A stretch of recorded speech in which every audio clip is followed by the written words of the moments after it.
হাজার কষ্ট নিয়ে বড় হয়েছে, নানান ধরনের বিপদ থেকে উঠে দাঁড়াইছি, আর তুমি বলো আমি হিসাবি।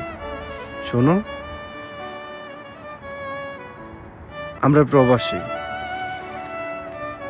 একটু হিসাব করলে আপন মানুষের কাছে পর হয়ে যায়, বা কোনো আপন মানুষ কিছু চাইলে তাকে না দিতে পারলে তাতে পর হয়ে যায়। বাস্তবতা তো কি সেটা এই প্রবাসে আসে বুঝতে পারতাম। এখন একটা কথা আছে না, যে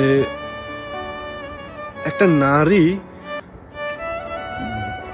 মানে সামান্য কিছু কষ্ট পাইলে বলে যে কেন মেয়ে হলে জন্মাইলাম, ছেলে হলে ভালো হতো। আর আমরা ছেলেরা কি বলি জানেন?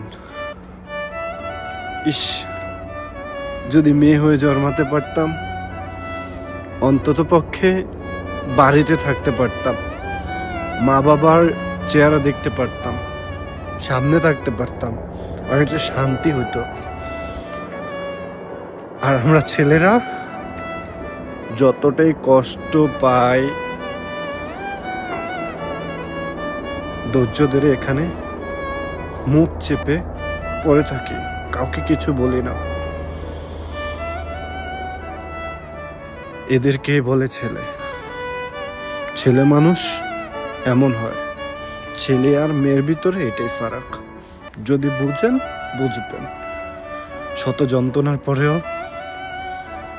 মুখ ফুটে হাসি, সবার সাথে কথা বলি, যাতে কেউ বলতে না পারুক মানুষটা কষ্টে আছে না সুখে আছে। আশা করি বুঝতে পারছেন। ভালো থাকবেন প্রিয় মানুষগুলো।